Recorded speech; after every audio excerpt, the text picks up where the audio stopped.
అమెరికాలో జరిగినటువంటి ఘోర రోడ్డు ప్రమాదంలో నలుగురు కుటుంబ సభ్యులు ఆ కారు ప్రమాదంలో మంటల్లో చిక్కుకొని మృత్యువాత పడ్డారు.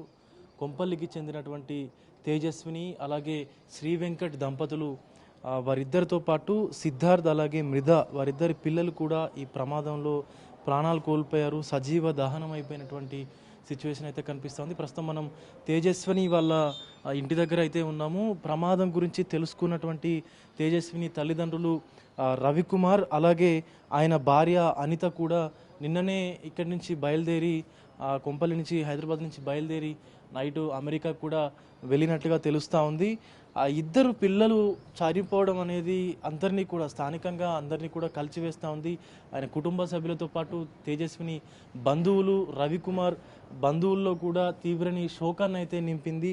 3 ఏళ్ల క్రితం ఎన్నో ఆశలతోని అంటే ఎంతో సాధించాలన్నటువంటి తపనతోని రవికుమార్ అలాగే శ్రీ వెంకట్ అలాగే తేజస్విని కూడా ఇక్కడి నుంచి హైదరాబాద్ నుంచి 3 ఏళ్ల క్రితం అయితే అమెరికాకు వెళ్ళారు. అక్కడే స్థిరపడి డల్లాస్లో ఇల్లు కొనుక్కొని కూడా అక్కడే నివాసం ఉంటున్నారు. అయితే ఇటీవల శ్రీ వెంకట్ అలాగే తన అట్లాంటాలో ఉన్నటువంటి తన అక్క ఇంటికి కూడా బయలుదేరి వెళ్ళారు. పిల్లలకి సమ్మర్ హాలిడేస్ ఉండడంతో పిల్లల్ని సరదాగా తన అక్క పిల్లలతో ఆడుకుంటారు, తన అక్కతో కూడా కలిసి ఎంజాయ్ చేయాలంటూ కూడా ఆయన కొంత సమయాన్ని గడపాలంటూ కూడా తన అక్క ఇంటికి అయితే వెళ్ళారు. అక్కడి నుంచి తిరుగు ప్రయాణం అవుతుండగా ఇక్కడ అట్లాంటాలోని తిరుగు ప్రయాణం అవుతుండగా కూడా అట్లాంటాలో ఈ ప్రమాదం జరిగినట్టుగా కూడా తెలుస్తూ ఉంది. ఆయన పిల్లలతో సహా వెళ్ళి వారం రోజుల పాటు అక్కడే ఆనందంగా గడిపి తిరిగి వస్తుండగా ఆదివారం అర్ధరాత్రి గ్రీన్ కౌంటీ ఏరియాలో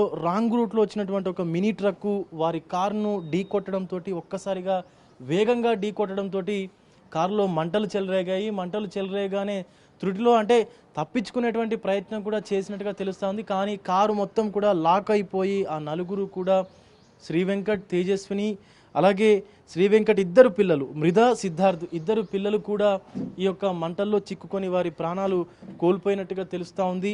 ఈ ఘటన చూసుకోవచ్చు మనం. తేజస్విని వాళ్ళ నాన్న ఇంటి దగ్గర ఉన్నాము, తేజస్విని ఇంటి దగ్గర అయితే ఉన్నాము. రవికుమార్ అనిత నిన్ననే బయలుదేరి కూడా అమెరికాకి అయితే వెళ్ళిపోయారు. వారి యొక్క DNA ఆధారంగా కారులో మొత్తం మంటలు చెలరేగాయి కాబట్టి శరీరం అయితే అసలు ఉండే అవకాశం లేదని అక్కడ ఉన్నటువంటి పోలీస్ అధికారులు కూడా చెప్తున్నారు. DNA అలాగే వారి యొక్క ఫింగర్ ప్రింట్స్ ఆధారంగా కూడా వాళ్ళ యొక్క బాడీలను గుర్తించేందుకైతే అక్కడ ఉన్నటువంటి ఫోరెన్సిక్స్ అధికారులు కూడా చర్యలు చేపట్టినట్టుగా తెలుస్తోంది. మరొక పక్క తేజస్విని అన్న కూడా ఆయన కూడా అమెరికాలోనే స్థిరపడ్డట్టుగా కూడా తెలుస్తూ ఉంది. అటు శ్రీ వెంకట్ తల్లిదండ్రులు కూడా అటు సికింద్రాబాద్లో నివాసం ఉంటున్నారు. వారు కూడా సుమారుగా సంవత్సర కాలం పాటు నుంచి కూడా తమ కొడుకు వద్దే ఉంటున్నట్టుగా తెలుస్తోంది. ఈ ఏజ్లో తమ కొడుకు పైన ఆధారపడినటువంటి శ్రీ వెంకట్ తల్లిదండ్రుల పరిస్థితి అలాగే తేజస్విని తల్లిదండ్రుల పరిస్థితి దయనీయంగా మారిందని చెప్పాలి. ఎందుకంటే ఇద్దరు చిన్న పిల్లలు వారి యొక్క భవిష్యత్తు కోసం వీరు ఇక్కడి నుంచి అమెరికా వెళ్ళి అక్కడే స్థిరపడి ఏదో పని చేసుకుంటూ బ్రతుకుతున్నటువంటి సమయంలో అనుకోని ఒక విపత్తు కారణంగా ఎవరో చేసిన తప్పుకి ఒక ట్రక్ డ్రైవర్ అదంటే అతను రాంగ్ రూట్లో వచ్చి ఢీకొట్టడం వల్ల వీళ్ళ ప్రాణాలు ఈరోజు పోయినటువంటి సందర్భం కనిపిస్తూ ఉంది. ఖచ్చితంగా ఇలాంటి వాటిపైన చర్యలు తీసుకోవాలంటూ కూడా ఇటు తేజస్విని తల్లిదండ్రులు అటు శ్రీ వెంకట్ తల్లిదండ్రులు కూడా అధికారులకైతే చెప్తున్నటువంటి పరిస్థితి కనిపిస్తూ ఉంది. తేజస్విని తల్లి వల్ల అంటే రవికుమార్ తల్లిదండ్రులు రవికుమార్ కూడా ఇక్కడే ఉండేవాళ్ళు, వాళ్ళ సొంత నివాసం ఇది అని కూడా తెలుస్తూ ఉంది. అయితే ప్రస్తుతం మనతో పాటు రవికుమార్ వల్ల ఇంటిలో రెంట్కు ఉండేటువంటి ప్రశాంత్ అనేటువంటి వ్యక్తి అయితే ఉన్నారు. గత 7-8 సంవత్సరాలుగా కూడా ప్రశాంత్ తేజస్విని వాళ్ళ కుటుంబంతో అంటే మమేకమైపోయి కూడా ఉంటా ఉన్నారు. చాలా క్లోజ్గా ఉండేవాళ్ళని కూడా తెలుస్తూ ఉంది. ఒకసారి ప్రశాంత్తో మాట్లాడదాం. ప్రశాంత్ గారు, ఎప్పుడు తెలిసింది అసలు ఈ వార్త మీకు? నిన్న మార్నింగ్ తెలిసింది మాకు. నిన్న మార్నింగ్ తెలియగానే ఇట్లా అక్కడ యూఎస్లో ఇలా అయిందని చెప్పగానే మేము కూడా చాలా బాధపడ్డాం.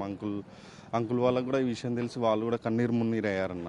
కాగానే మేము కూడా వెళ్ళి ఇక్కడ అందరు వచ్చారు. ఇక్కడ మన లోకల్ ఎమ్మెల్యే సార్ కూడా ఇక్కడికి వచ్చి వాళ్ళని పరామర్శించారు. తర్వాత ఏమైంది, వీళ్ళు నిన్న నైట్ అక్కడ యూఎస్కి బయలుదేరారన్న. యాక్చువల్లీ ఏంటంటే వీళ్ళు అక్కడ యూఎస్లో యాక్సిడెంట్ అయినప్పుడు అక్కడ కారు ప్లస్ ట్రక్ కొల్లాడైనప్పుడు అక్కడ ఫైర్ బ్లాస్ట్ అయిందంట. ఫైర్ బ్లాస్ట్ కాగానే అక్కడ మనకి నలుగురు మొత్తం కారులో నలుగురు ట్రావెల్ చేస్తున్నారు. నలుగురు నగర అక్కడే స్పాట్ డెడ్ అయ్యి కనీసం అంటే మొత్తం ఏం లేకుండా మొత్తం మంటల్లో అదైపోయింది అంటున్నా. ఇప్పుడు అంటే ఎలా ఉండేవారు తేజస్విని కానీ మనకు శ్రీ వెంకట్ కానీ చాలా సంవత్సరాల నుంచి మీరు వాళ్ళ కుటుంబంతో ట్రావెల్ చేస్తున్నారు. ఎలా ఉండేవారు వాళ్ళు, తల్లిదండ్రులు వాళ్ళు ఎలా ఉండేవాళ్ళు మీతో? చాలా మంచివారు అన్న. మేము ఎందుకంటే 8 ఇయర్స్ నుంచి ఇక్కడ ఉంటున్నాం, వాళ్ళని చూస్తున్నాం అన్నీ.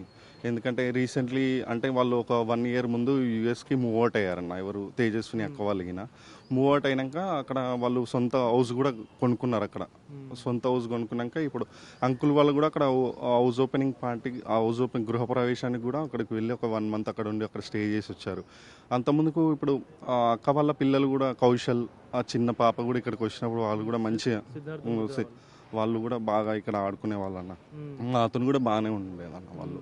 ఇప్పుడు లాస్ట్ టైం ఎప్పుడు వచ్చారు తేజస్విని అలాగే శ్రీ వెంకట్ హైదరాబాద్కి? రీసెంట్లీ అంకుల్ వాళ్ళ కొడుకుది మ్యారేజ్ అయిందన్న ఇక్కడ కొంపెల్లిలో మ్యారేజ్ అయినప్పుడు అక్క వాళ్ళు కూడా ఇక్కడికి వచ్చారు. మ్యారేజ్ అయిపోయాక మళ్ళీ యూఎస్ మూవ్ అవుట్ అయ్యారు అన్న వాళ్ళు. ఇప్పుడు రవికుమార్కు సంబంధించిన కొడుకు కూడా అంటే తేజస్విని వాళ్ళ బ్రదర్ కూడా యూఎస్లోనే సెటిల్ అయినట్టుగా తెలుస్తుంది కదా? అక్కడే ఉన్నారన్న వాళ్ళు కూడా, అన్న కూడా అక్కడే ఉంటాడు. రైట్. తేజస్విని తల్లిదండ్రులు నిన్న ఈ విషయం తెలియగానే నిన్న రాత్రే హుటాహుటిన అమెరికాకి బయలుదేరి వెళ్ళిపోయారు. అక్కడే శ్రీ వెంకట్ తల్లిదండ్రులు కూడా సంవత్సరం నుంచి అక్కడే ఉంటున్నట్టుగా కూడా తెలుస్తూ ఉంది. అలాగే తేజస్విని బ్రదర్ కూడా అమెరికాలోనే స్థిరపడ్డారు. అంటే చిన్న చిన్న పిల్లలు, ఒక 2-3 సంవత్సరాల వయసు ఉన్నటువంటి 2 పిల్లలు కూడా ఈ ఘటనలో ప్రాణాలు కోల్పోవడం అయితే స్థానికంగా ఉన్నటువంటి వారి బంధువుల్ని, వారు తెలిసిన వాళ్ళని, అలాగే వారి కుటుంబ సభ్యుల్ని కూడా తీవ్రంగా కలిచివేస్తూ ఉంది. అసలు కనీసం ఏ ఒక్క శరీర భాగం కూడా లేకుండా మొత్తం పూర్తిగా దగ్ధం అయిపోవడం అనేది అందరినీ కూడా తీవ్రంగా కలవరపెడుతోంది. ఇలా జరగడం ఏంటి, ఇంత మంచిగా ఉండే వాళ్ళకి ఒక్కసారిగా ఇలా జరగడం ఏంటి అని కూడా అందరూ కూడా శోకతప్త హృదయాలతోని రోధిస్తున్నటువంటి పరిస్థితి కనిపిస్తూ ఉంది. కెమెరామెన్ సంజుతో విజయ్, బిగ్ టీవీ, కొంపల్లి నుండి.